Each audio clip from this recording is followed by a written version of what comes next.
kalau kita buat langkah ini, sebab on the surface kita boleh dapat banyak kursi, tapi sebenarnya kita hanya boleh dapat 15 kursi tambahan, tetapi in reality kita akan hilang 37 kursi, tuan-tuan.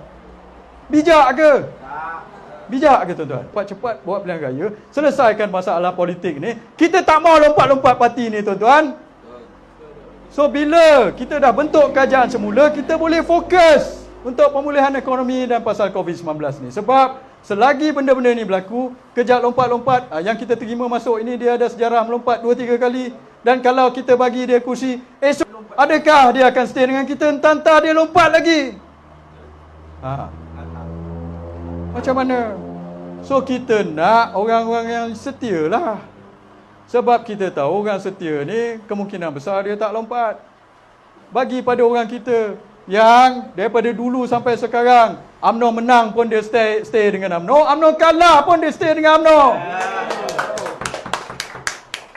Nak bagi orang melompat ni buat apa? Dah menang esok dia lompat lagi, tuan-tuan. Apa yang kita bincangkan di bawah, terutama berkenaan dengan isu-isu sekarang ni yang berlaku, yang mana memberi kesan pada kita, tuan-tuan. Semalam berlaku mereka telah rasmikan Azmin punya geng dah masuk ke dalam Bersatu. Dan Bersatu pula dengan PAS telah tubuhkan atau rasmikan pendaftaran Perikatan Nasional. Dan PAS pun masuk Perikatan Nasional, sign sebagai jawatankuasa penaja dengan Bersatu. So maksudnya Azmin dengan Bersatu dengan PAS, mereka telah menjadi jawatankuasa penaja di Perikatan Nasional. Dan kita dah nyatakan kita punya pendirian daripada awal yang kita tidak akan masuk Perikatan Nasional. Kita stay dengan Muafakat Nasional dan Barisan Nasional.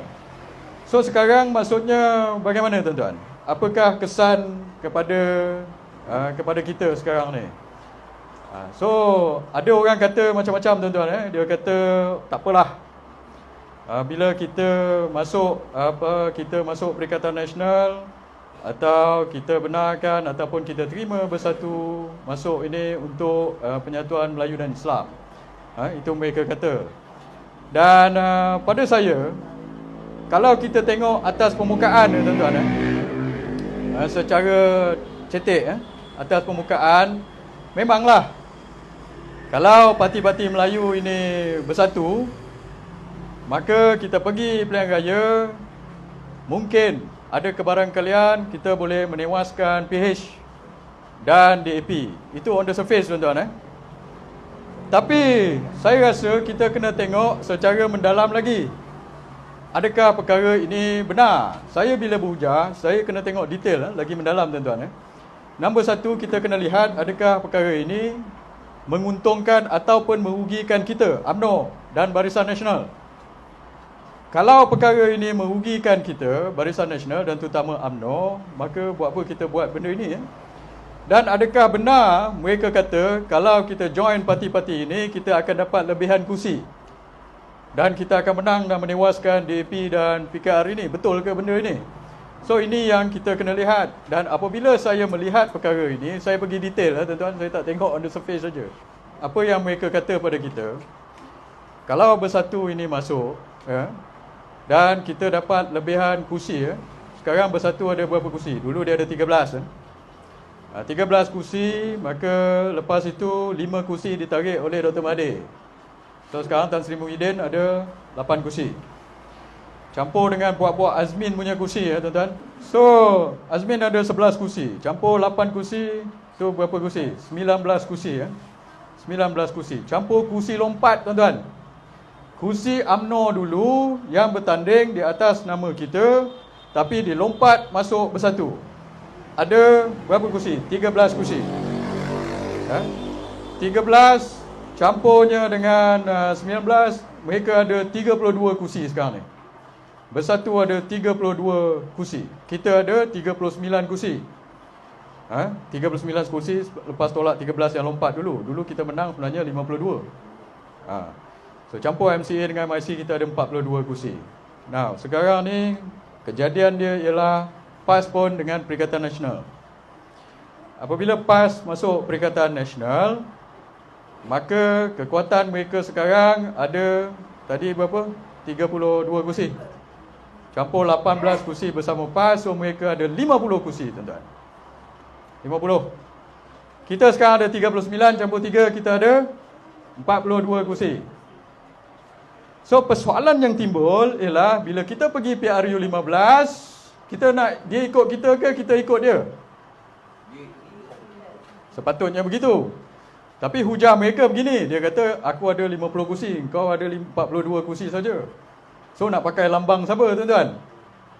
Nak pakai lambang Barisan Nasional atau lambang baru mereka, iaitu Perikatan Nasional yang mereka dah daftar? Kalau ikut kira-kira mereka, mereka ada 50 kursi, kita cuma ada 42 kursi, maksudnya hujah mereka ialah kita semua kena tukar baju. Tuan-tuan, saya tak boleh pakai dah baju Barisan Nasional. Tuan-tuan pun tak boleh pakai baju Barisan Nasional. Kita akan semua kena bertanding di bawah Perikatan Nasional, bendera baru dan logo baru dan sebagainya. Dan kita kena ikut ketentuan mereka tentang pembahagian kursi juga. Adakah tuan-tuan setuju dengan perkara ini? Saya pun tak setuju, tuan-tuan. Kenapa saya tak setuju? Begini, sebab hakikatnya kalau kita halusi satu-satu, itu bukanlah perkara yang betul, tuan-tuan. Nombor satu, rumah mereka dah hancur sekarang ni. Bersatu cuma tinggal suku. Apabila Dr. Mahathir pecah membuat pejuang, separuh parti mereka telah tempang.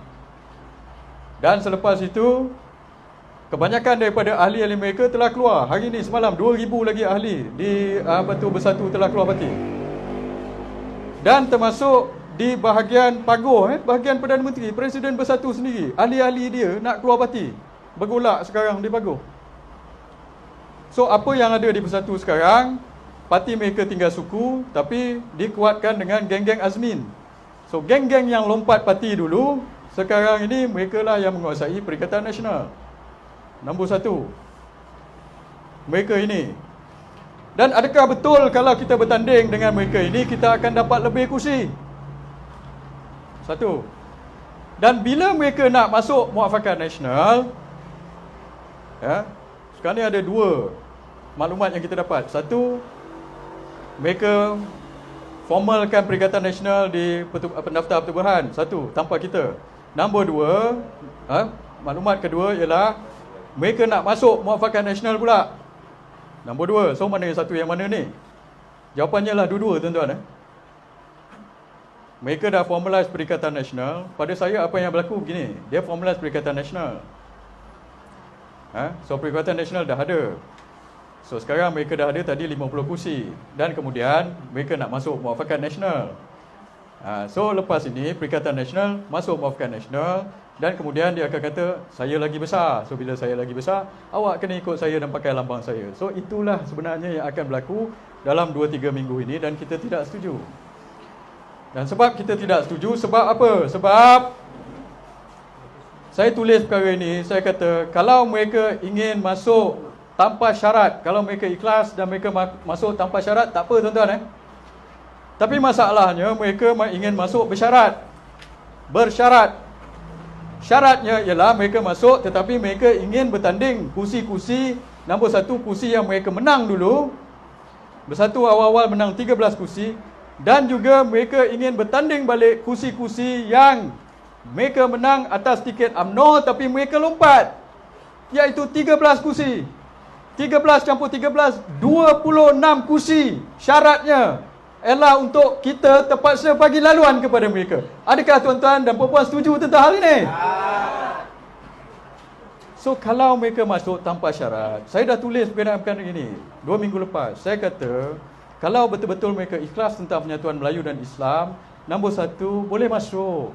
Kita pun tak tolak. Tapi masuk, janganlah ada macam-macam syarat. Ini masuk bersyarat, tuan-tuan. Rumah dia dah roboh dah. Habis terbakar, banjir dan sebagainya. Dia nak masuk rumah kita. Tumpang masuk rumah kita. Tapi macam-macam minta. Nak duduk master bedroom. Suruh anak kita basuh pinggan mangkuk. Lepas tu lah dia suruh kita duduk dekat store atau bilik bantu rumah pula sekali. Kita nak bagi ke, tuan-tuan? Satu. Lepas itu, ini persoalan dia, adakah kita mahu perkara-perkara ini berlaku? Nombor dua, mereka kata mereka boleh dapat lebih kursi. Dulu kalau kita campur Muafakat Nasional, undi kita dengan undi PAS, tuan-tuan, kita berkemungkinan besar akan dapat 30 kursi tambahan. 30 kursi tambahan. Sebenarnya kursi-kursi ini adalah kursi lama kita. Itu hari PRU 14 kita bertanding sebab pecah undi PAS dengan UMNO, dan juga sebab mereka pakai satu lambang. PKR dulu masa mereka pakai satu lambang, kita lihat ada setengah tempat-tempat orang Melayu pun pakai DAP, sebab dia tak tahu itu yang bertanding itu DAP. Dia pakai lambang PKR. Dan faktor Dr. Mahathir yang telah menarik 25% undi Melayu, so mereka telah menang, tuan-tuan. So mereka telah ambil 30 kursi kita. Kita menang 50 kursi. Kursi asal kita 4, PRU 13 kita dapat 80 kursi. Kursi UMNO 80 lebih, 88 tak salah saya. Kursi UMNO 88 kursi. Tapi 30 kursi kita hilang. Dan kalau sekarang anda Muafakat Nasional, kita boleh ambil balik 30 kursi ini sebenarnya. Kita boleh ambil balik. Tetapi sekarang kita kena bagi pada mereka. Bersatu. Now, bukan sahaja kerusi-kerusi yang kita telah menang atas tiket kita dulu dan mereka lompat parti yang kita kena bagi pada mereka, tu syarat dia. Dan juga kursi-kursi asal mereka 13 kursi, iaitu 26 kursi. Kursi-kursi yang Azmin and the gang ni lompat sebanyak 11 kursi. So itu pun mereka nak ambil juga. Maksudnya berapa? 13 campur 13, 26 campur 11. Berapa, tuan-tuan? 26, 30, 37 37 kursi. Mereka nak, itu syarat dia. Ya. Tapi saya tengok, saya perhalusui lagi. Kali ini, betulkah mereka boleh menang kursi-kursi ini kalau kita bagi mereka bertanding? Kursi nombor 1, kerusi-kerusi yang lompat ni, kursi-kursi Azmin. Nombor 1, PKR, yang dia bertanding atas tiket PKR, kali ini ingin bertanding atas tiket kita. Betulkah dia boleh menang 11 kursi ini? Saya tengok ini, tuan-tuan. Di Gombak, saya bagi contoh Gombak, kursi Datuk Seri Azmin Ali. Dia telah menang. Pasal situ 80% Melayu. Tapi di situ 80% Melayu yang 80% Melayu dia punya proportion, ada Cina dan ada India. Tapi beliau telah menang kerana sokongan orang Melayu di Gombak. Saya duduk Gombak dulu lama, saya tahu. Itu adalah veteran reformasi PKR. Betul? Orang Gombak banyak veteran PKR. Yang lebih daripada separuh daripada orang yang menyokong Datuk Seri Azmin dulu adalah orang Anwar Ibrahim, tuan-tuan. Berpuluh-puluh ribu orang-orang Melayu yang menyokong Azmin dulu adalah orang Anwar. 1. Dan PAS di Gombak pun tidak menyokong Azmin. PAS di Gombak tidak peduli pun apa. Okeylah, tak apa, dia kata ini kawasan kita, kita jaga kawasan kita dulu. PAS Gombak pun tidak menyokong dia. So sekarang Azmin pun mungkin kena lari daripada Gombak. Kalau dia bertanding di Gombak, orang-orang yang menyokong dia dulu, orang Melayu menyokong dia pun tak akan undi dia. Orang kita pun tak akan undi dia. So kalau kawasan itu, sekarang dia masuk Perikatan Nasional, kawasan kita dia menang, tapi dia bertanding atas tiket kita, ada kemungkinan kawasan yang boleh menang, kita jadi kalah, tuan-tuan. Ya. 1. Dan satu lagi kawasan kawan dia, Ampang, Zuraida. Kawasan Zuraida, dia menang dulu kerana undi nombor 1, undi Melayu yang beri pada dia 23,687. Orang Melayu yang bagi undi kepada Zuraida. Yang kedua ialah undi Cina, 26,134, tuan-tuan. So 52,000, separuh Melayu dan separuh Cina yang mengundi Zuraida di Ampang. So persoalan saya pada Zuraida atau orang yang ex-PKR, bekas PKR ini, dan pada tuan-tuan pun mungkin boleh jawab, puan-puan boleh jawab. Adakah 26,000 Cina ini akan mengundi Zuraida di Ampang kalau beliau bertanding di situ lagi? Tuan-tuan rasa Cina akan undi kita? So 11 kursi PKR ini mereka menang dulu sebab undi Cina. Dan bukan sekadar 11 kursi ini saja. Tuan-tuan, kursi-kursi yang bersatu menang juga dulu. Dia menang sebab pecah undi kita dan juga sebab undi Cina juga. So kali ini, kalau mereka bertanding kawasan-kawasan ini, nombor satu, risiko untuk kawasan ini kita kalah lebih tinggi. Sebab apa? Cina yang undi dia takkan undi dia balik. Melayu PKR yang dulu undi dia pun takkan undi dia balik. Dan orang kita, dia harapkan undi kita ni sekarang, yang tengok, oh kita terpaksa bagi kursi kepada dia, adakah kita akan undi dia balik? Itu persoalannya. Bukannya kita saja. Kalau kita tengok, macam pucuk pimpinan atau sesiapa saja, tuan-tuan, tidak boleh paksa kita nak undi siapa, betul? Itu hak kita 5 tahun sekali aja pun. Bila kita dah pemilihan, okey tak apa, kita ikutlah apa kepimpinan cakap. Tapi 5 tahun sekali, satu aja pun hak kita ialah hak mengundi. Tidak ada orang boleh paksa kita nak undi siapa. Kalau kita rasa tak selesa dengan calon tersebut, susah untuk kita paksa orang kita undi, betul? Susah nak paksa. Macam mana kita nak paksa? Tak boleh nak paksa kalau kita tak selesa. Maka kalau ditaruh orang bersatu di situ, dulu mereka menang sebab undi Cina, Cina pun tak nak undi dia. Orang PKR yang dulu undi dia pun tak nak undi dia. Kita pun rasa tak selesa untuk undi dia. So kursi ini yang elok-elok kita boleh menang, kita akan jadi kalah. Contoh, tadi saya dah sebut Gombak, lepas tu Ampang. Contoh satu lagi di Sabak Bernam. Saya cerita Selangor dulu, tuan-tuan. Sabak Bernam. Kursi ini dulu kita menang. Menang pun bukan banyak benar. Menang nipis, tuan-tuan. So kali ini, kursi ini nak. Lepas kita menang, calon kita itu telah melompat parti masuk ke dalam Bersatu Fasiah. So sekarang, syarat mereka nak masuk ialah, oh mereka nak ambil balik kursi ini. Maka siapa Fasiah ingin bertanding di Sabak Bernam balik. So macam mana dengan orang kita di situ, ketua bahagian baru yang dekat situ? Datuk Rahman macam mana? Adakah kita selesa dengan keadaan begini? Satu. So orang yang dulu mengundi PH pun takkan mengundi calon ini, calon Fasiah ini, sebab dia nampak dia ni pun dulu ini bukan orang PH. Lepas tu dia dah mengkhianati kajian PH. Lepas dia lompat parti nak masuk. Lepas itu dulu masa kita kalah dia lompat belah sana. Orang UMNO pun, orang kita Barisan Nasional pun rasa gusar untuk undi dia. So dua-dua pihak tak undi dia. So tempat kursi yang kita ada sekarang, elok-elok kita boleh menang jadi kalah, tuan-tuan. Nombor satu untuk kursi-kursi yang lompat ini. Dan 13 bahagian UMNO di seluruh Malaysia pun rasa benda yang sama. Kalau benda itu berlaku pada kita, macam mana, tuan-tuan? Tuan-tuan setuju nak bagi pada calon bersatu yang lompat ini? Itulah perasaan akar umbi. Satu, daripada segi sentimen. Second, daripada segi practicality. Sebab kita kira orang kita pun takkan undi dia, sebab kita tak selesa, dan orang sebelah sana pun tak undi dia. Satu lagi kawasan, iaitu di Sungai Besar, tuan-tuan. Okey, saya buka data untuk Sungai Besar.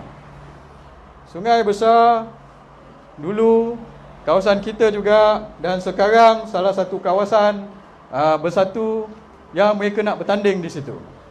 Di Sungai Besar. Di Sungai Besar, kita dulu kalah sebanyak 700 undi saja. Sungai Besar, betul. Okey. Kita kalah 700 undi saja. Lepas itu, kita kalah pada calon, mula-mula orang ni orang UMNO, Muslimin. Sekarang dia jadi Timbalan Menteri. Dia dulu UMNO, tapi last minute dia kecewa sebab dia tidak dapat bertanding kawasan itu. Dia lompat parti. Mula-mula masuk PKR, lepas tu masuk Bersatu. Dan syarat untuk dia join kita adalah pun dia nak bertanding kawasan itu, Sungai Besar juga. Sungai Besar. So saya kata, kalau dia bertanding di situ, maka ada kebarangkalian kita boleh kalah kawasan itu. Sebab apa? Dulu kita kalah, Budiman tanding di situ, kita kalah 700. Muslimin menang di situ dengan lebihan undi 700. Tetapi kita kena lihat secara perhalusi, mengapa Muslimin menang di situ? Muslimin menang sebab beliau telah mendapat undi Cina sebanyak 9,971 atau 84% daripada Cina telah undi dia. di bawah tiket bersatu pada PRU14. So persoalannya, tuan-tuan rasa kalau dia bertanding, Muslimin ini bertanding semula di Sungai Besar, adakah 9,900 Cina dekat 10,000 Cina ni akan undi dia balik? So kalau 9,971 Cina ini tidak mengundi dia, maka dulu dia menang 700, sekarang dia kalah 9,000 tanpa bantuan kita. 9,000. Sama macam masa PRK Sungai Besar dulu, ingat? Kita menang 91. Sebab time tu Cina tidak bertanding di Don Sekincan, maka dia tidak keluar mengundi. So sekarang perkara yang sama akan berlaku. Kalau kata sekiranya kita letak balik calon bersatu ini, maka Cina pun tak undi dia dan orang-orang Melayu pun tak undi dia. Sebab orang-orang Melayu kita di sana adalah bersama UMNO. Orang PKR yang undi dia cuma berapa? So sekarang orang Melayu yang undi dia, di bawah PKR dulu pun takkan undi dia, dan orang Cina yang 9,000 pun takkan undi dia. Letak dia semula, dia akan kalah di situ, tuan-tuan. Dan saya nak sentuh sikit di Pagoh. Kalau tak ada orang nak sebut, saya sebut. Sebab saya berani sebut, sebab saya berdasarkan fakta, tuan-tuan. Bukan berdasarkan andaian. Faktanya, saya sebut kawasan Perdana Menteri Tan Sri Muhyiddin Yassin. Di Pagoh, dia telah dapat kita dapat 16,631 undi Barisan Nasional. Dan Tan Sri Muhyiddin dapat 23,558. PAS tak dapat banyak. PAS cuma dapat 2,483 saja. PAS dapat sikit-sikit. PAS cuma dapat 5% undi saja. Kita dapat 39% undi, dan Tan Sri Muhyiddin dapat 55% undi. Dia menang di situ Pagoh. 23 tolak 16. So dia punya majoriti 6 ke 7,000. 6 ke 7,000, tuan-tuan, di Pagoh. Tetapi daripada 23,558, siapa yang undi dia di Pagoh ni? Yang undi dia Pagoh adalah Melayu 10,265. Dan Cina yang undi Tan Sri Muhyiddin di Pagoh ialah 93.6% ataupun 11,753. So di Pagoh, Tan Sri Muhyiddin menang kerana undi Cina. Masa PRU14, 11,000 Cina telah undi dia. Kali ini dia bertanding di Pagoh atas Perikatan Nasional. Tuan-tuan rasa Cina akan undi dia balik tak? Tidak.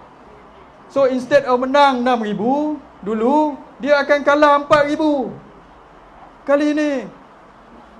Itu pun kalau kita assume 10,000 Melayu yang dulu undi dia, ini Melayu PKR, atau orang bersatu yang kali ini di Pagoh pun keluar daripada bersatu, 10,000 ni pun hilang. Elok-elok dia menang 6,000, 11 campur 10, 21,000 orang tak undi dia keluar. So dia harapkan kita punya Melayu 15,000 campur 2,000, 21,000. So kalau dia bertanding di situ, kawasan dia pun goyah, tuan-tuan. Dia bertanding di situ, even kalau orang kita 15,000 dengan 2,000 orang PAS, 17,000 orang kita undi dia. Support lah, tak apalah Tan Sri Muhyiddin sebab dia Perdana Menteri. Kita bagi dia 17,000 undi, tapi 21,000 undi orang undi alik sana. Sebab Cina 11,000 yang undi dia kata, apa? Ini pengkhianat. Dulu kita undi dia sebab nak buat kajian PH. Kali ini pula dia telah lari, runtuhkan kajian kita. 11,000 Cina takkan undi dia. Dan 10,000 Melayu yang undi dia itu orang PKR. Orang PKR 10,000 pun, ini pun pengkhianat. Aku takkan undi Muhyiddin lagi. Termasuk orang bersatu di Pagoh. 10,000 campur 11,000, 21,000 tak undi. Dia mengharapkan undi kita. Kita pun jadi pak sanggup. 15,000 campur 2,000, 17. Kita masih kalah di Pagoh. Adakah kita nak perkara ini berlaku, tuan-tuan? Sebab itu saya kata, kita tak boleh tengok on the surface saja. Kita kena perhalusi kawasan by kawasan, saya kata. Dan bukan, saya bagi contoh tadi kan, banyak contoh. Dan di Titi Wangsa saya buat sekali lagi. Titi Wangsa sama juga. Cina 67% undi di sana. Datuk Jo Ghani kalah berapa ribu? 4,000 undi. Tapi Cina yang undi Titi Wangsa, yang undi Rina Harun adalah 5,000. Kali ini Cina takkan undi dah Rina Harun. So daripada kita boleh menang kursi itu, kalau kita perhalusi jadi kalah. Dan berapa banyak kursi ini, tuan-tuan? Kursi ini ada 13 tadi kursi lompat. Campur 13 kursi asal bersatu, 26. Campur 11 kursi Azmin. Tadi saya dah cakap 13 campur 3, 26. 37 kursi, tuan-tuan. 37 kursi. Okey, satu. Dan kursi yang kita boleh menang, asal yang kita kata kalau campur undi kita dengan PAS, ini kan mula-mula saya kata 30, betul? Tapi lepas tolak, ini kursi PAN, kursi apa dan lepas tolak yang kita ada overlapping counting tadi, selepas kita masukkan Perikatan Nasional ini, saya kira-kira kursi yang kita boleh dapat tambahan daripada kajian Perikatan Nasional sedia ada sekarang ialah 15. Itu pun belum tentu lagi. Nah, persoalannya, adakah bijak kalau kita buat langkah ini sebab on the surface kita boleh dapat banyak kursi, tapi sebenarnya kita hanya boleh dapat 15 kursi tambahan, tetapi in reality kita akan hilang 37 kursi, tuan-tuan. Bijak ke? Bijak ke, tuan-tuan? Kita buat ini, kita bagi dia masuk, kita bagi dia bertanding semula sebab dia masuk bersyarat. Okey, kita dapat tambahan 15 kursi. Tapi kita akan hilang 37 kursi sebab ini. So, ini adalah satu langkah yang tidak bijak. Sebab itu, saya cadangkan kepada mereka agar buat begini. Nombor satu, kalau nak masuk, jangan masuk letak macam-macam syarat. Jangan nak masuk tapi aku nak bertanding sini, nak bertanding ini, kursi jangan usik, ini nak bertanding. Macam mana macam tu? Rumah dia dah runtuh, nak masuk rumah kita tapi nak duduk master bedroom. Dan jawatan Perdana Menteri pun dia nak. Itu saya nak cakap. So, sebelum pihak atasan buat keputusan, inilah saranan kita, sarangan saya di akar umbi sebelum mereka buat keputusan. Tuan-tuan dan perempuan setuju tak dengan saranan cadangan saya ini? Ini cadangan, terima kasih tuan-tuan. Sebab sebelum mereka buat keputusan, saya ingin cakap benda-benda ini pada mereka. Halusi setiap kawasan itu betul-betul dulu. Kita tak mahu kita sign dengan mereka, kita boleh gain 15 kursi tapi kalah 37 kursi. Rugi kita. Kalau kita buat begini, elok-elok kan, sebenarnya kita rasa kita boleh menang menewaskan kajian PKR dan DAP, tapi sebenarnya letakkan DAP semula memerintah negara ini. Kita nak tak? Nak. So, sebab itu kita kena cerdik sikit, tuan-tuan. Kita kena tak boleh ikut aja cakap yang diorang dalam ini. Kita cerdik sikit, kita kira satu-satu. Semua kita kena kira. Sebab itu pada saya, kawasan-kawasan ini, yang kawasan-kawasan lompat ini, 13 kursi UMNO yang dulu kita menang, kita perlu bertanding kawasan ini, tuan-tuan, UMNO. Dan kawasan-kawasan original 13 yang bersatu menang dulu kawasan kita pun kita kena bertanding juga kawasan ini, tuan-tuan. Dan kawasan 11 kawasan PKR yang Azmin dengan Zuraida dengan tim-tim dia menang, yang sekarang kalau dia bertanding pun tak tentu mereka boleh menang, kita kena tengok kawasan-kawasan ni. So, itulah saya punya suggestion. Kita jangan buat keputusan di atas atau di mana-mana on the surface saja. Kita kena lihat keadaan dengan detail dan perhalusi. Kalau tidak, kita yang rugi. Kalau tidak, kita bertanding begini macam di kawasan-kawasan tadi, elok-elok kita boleh menang, tiba-tiba PKR dengan DAP potong hutang kona, dia tahu China takkan undi lagi calon-calon ini. Dan dia kursi kita, dia orang menang, tuan-tuan. Nah, kita kena sekali lagi. So, kita tak nak kena kali kedua, tuan-tuan, ya. Sebab itu pada sekarang, saya pun tak mau panjang-panjang, ya. Saya ingin cakap, nombor satu, kita kekalkan, kita kena tegas dengan pendirian kita. Kita kena ada prinsip dan kita kena ada maruah, tuan-tuan. Walaupun, katakan, kata tadi 37 kursi, tuan-tuan, yang diambil daripada kita ni. 37 kursi. Katakanlah worst case scenario pada kita atau best case scenario pada mereka, mereka menang semua. Katakan, oh Hisham Jalil ni tak betul, kira-kira tak betul. Mereka boleh menang semua. Cina akan undi dia balik, Cina akan undi Azmin balik, Cina akan undi Zuraida balik. Katakanlah mereka dapat balik. Maka 37 kursi ini dapat kepada bersatu, tuan-tuan. Kita di mana? Kita tinggal 39, mereka ada 37 campur berapa 13, ada 50 kursi macam tadi saya kata. So, worst case scenario kita rugi sebab kita masih kalah 37 kursi tadi. Best case scenario antara Perikatan Nasional pun kita rugi sebab UMNO kurang kursi. Awal-awal lagi kita dah bagi laluan, kita tak bertanding, angkat bendera putih, mereka bertanding, mereka menang. Lepas tu kita kena pindah daripada masuk bedroom masuk ke dapur, tuan-tuan. So sebab itu proposition mereka ini pada saya nombor 1, lose-lose untuk kita, kalah-kalah untuk UMNO dan Barisan Nasional. Sebab kalau kita perhalusi, lose-lose untuk kita. Kalau mereka menang 37 kursi, kita masuk dapur. Kalau mereka kalah, kita tak jadi kerajaan. Itu sebab saya tak setuju. Pada kita untuk meningkatkan kebarangkalian kita untuk menjadi kerajaan dan mengenewaskan DAP, nombor 1, kita kena bertanding kursi-kursi ini. Dan kita kena kekalkan, kena teguh, kena tegas dalam prinsip kita.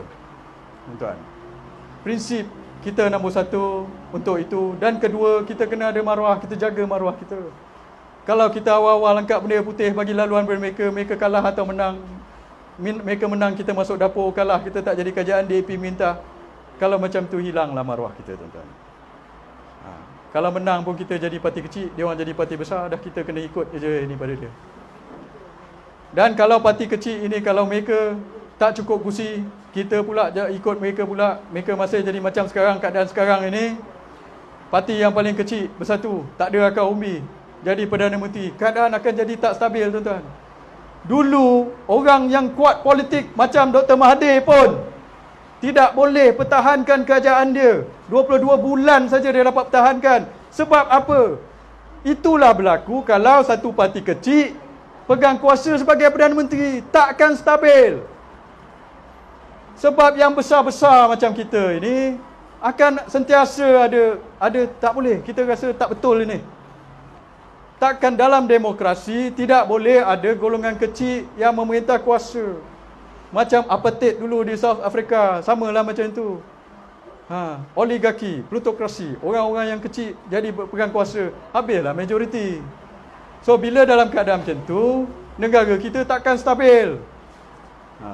So sebab itu Barisan Nasional atau Muafakat Nasional atau apa-apa gabungan, kita tidak boleh pakai formula yang kecil pegang kuasa besar, tak boleh. Yang besar kena pegang kuasa besar. Barulah keadaan itu akan stabil. Sebab itu daripada dulu saya suruh bubar cepat-cepat. Bila kita bubar, kita serah balik kepada rakyat. So keadaan ketidakstabilan politik ni akan kita dapat uruskan. Dengan itu, kita start afresh. Amerika pun akan pergi undi. South Korea pun dah buat, Korea Selatan. Singapura, COVID dia lagi teruk daripada kita, pun dah buat pilihan raya. Kenapa? Sebab mereka nak cepat-cepat buat pilihan raya, selesaikan masalah politik ni. Kita tak mau lompat-lompat parti ni, tuan-tuan. So bila kita dah bentuk kerajaan semula, kita boleh fokus untuk pemulihan ekonomi dan pasal COVID-19 ni. Sebab selagi benda-benda ni berlaku, kejap lompat-lompat, yang kita terima masuk ini, dia ada sejarah melompat 2-3 kali. Dan kalau kita bagi dia kursi, adakah dia akan stay dengan kita? Entah-entah dia lompat lagi. Macam mana? So kita nak orang-orang yang setia lah. Sebab kita tahu orang setia ni kemungkinan besar dia tak lompat. Bagi pada orang kita yang daripada dulu sampai sekarang, UMNO menang pun dia stay dengan UMNO, UMNO kalah pun dia stay dengan UMNO. Nak bagi orang melompat ni buat apa? Dah menang esok dia lompat lagi, tuan-tuan. Sebab itu, inilah dia aspirasi kita. Bukan sahaja daripada segi sentimen, tetapi daripada segi fakta dan data juga kita kena fikirkan. Sebab itu, tuan-tuan, ya. So saya serah kepada tuan-tuan untuk bermesyuarat dan untuk bincangkan perkara ini. Itu input daripada saya. Dan tuan-tuan kena bincangkan perkara ini supaya kita dapat dibawa. UMNO ini adalah parti akar umbi, tuan-tuan. Ada orang kata pada saya, dia kata UMNO cuma ada 3 juta aja pengundi. Kita kena tarik 30 juta pengundi ni yang di atas pagar. Sebab itu kita kena bagi kepada Bersatu ini atau orang lompat parti. Sebab kononnya mereka boleh tarik yang lagi 27 juta ni. Betul ke mereka boleh tarik? Apa yang mereka tak faham mungkin, yang 3 juta kita inilah yang menjadi penerang-penerang atau yang pergi jumpa lagi 27 juta tu. Kita ni jadi loudspeaker ataupun speaker kepada yang lebih 27 juta tu. Alik sana DAP dengan PKR ada 3 juta juga, tuan-tuan. Kita ada 3 juta. Tapi kalau kita 3 juta ni senyap, speaker kita tak bunyi, yang 3 juta balik DAP dengan PKR tu speaker dia kuat, tuan-tuan rasa yang 20 juta tengah ni nak ikut siapa? Sebelah sana. So sebab itu kita tidak boleh ulur tengkuk kita, nanti yang dikejar tidak dapat, yang dikendong berciciran. Mereka kata nak kejar 27 juta, tolak 3 juta, sebelah sana mungkin 23 juta. Tapi 3 juta yang kita dia suruh diam. Apa nak jadi? Tak boleh. So nombor 1, kita kena yakinkan kita punya akar umbi 3 juta itu dulu, bagi penerangan pada mereka dulu. So bila kita dah yakin 3 juta ini untuk jaga prinsip dan maruah kita, kita pun barulah kita boleh pergi terangkan kepada 20 juta lagi, betul? Tapi jangan kita lupakan yang 3 juta akar umbi ini. Kalau kita lupakan 3 juta akar umbi ini, maka kita pun tidak berspeaker, kita dia senyap je lah. Dan lepas itu nak suruh kita undi ni, okey, ikut je cakap aku, orang Bersatu masuk, ambil, suruh undi. Itu susah, tuan-tuan, tak boleh. Sebab itulah hak kita setiap 5 tahun yang saya cakap tadi. Takkan hak kita itu pun nak diambil dari mereka setiap 5 tahun. Kalau macam tu tak payahlah mendatang undi. Ikut apa yang ini sajalah. 3 juta ahli UMNO, okey, 1 undi saja. 1 undi cakap semua 3 juta bagi pada dia, tak payahlah daftar. Itu tak masuk akal, tuan-tuan. Kita 3 juta, kita boleh ini. Tuan-tuan tahu kita 3 juta, tapi last PRU 14. Mereka sekarang pelekeh-lekehkan UMNO banyak-banyak. Orang yang lompat parti tu sekarang nak masuk balik, dia lah dulu yang melekehkan UMNO. Dia kata kita macam-macam, tak gunalah, tak lakulah dan sebagainya. Tapi dia tak ingat, kita 3 juta ahli, PRU 14, tuan-tuan tahu berapa jumlah undi yang kita dapat? Dekat 4 juta, 5 juta, tuan-tuan. 3.9 juta, tak salah saya. So 3 juta ahli UMNO, 3.94 juta kita mengundi. Kita dapat balik daripada 11 juta orang yang keluar mengundi. So 4 juta daripada 11 juta, berapa itu? Lebih kurang 30 lebih persen. Itu pun dikala kita sokongan kepada UMNO dan Barisan Nasional paling rendah tu. Tak pernah dalam sejarah rendah macam tu. Pun masih kita kekal dapat 4 juta undi, tuan-tuan. 4 juta undi. So 30 dekat 40% daripada pengundi sokong UMNO. UMNO 40% sokong UMNO. So saya nak tanya Bersatu ini dengan geng-geng Azmin ni dapat berapa persen undi? Berapa persen undi? Yang nak suruh 40% kita ni undi dia. Dah lah dia masuk, dia paksa kita nak bagi kursi kita. Lepas tu bila dah bagi kursi, dia paksa kita undi dia. Pada saya itu tak masuk akal. Sebab itu hari ini saya serah balik pada tuan-tuan untuk bincangkan supaya kita boleh dapat membuat keputusan yang bijak. Sekian, wabillahi taufik wal hidayah. Wassalamualaikum warahmatullahi taala wabarakatuh. Hidup UMNO! Hidup!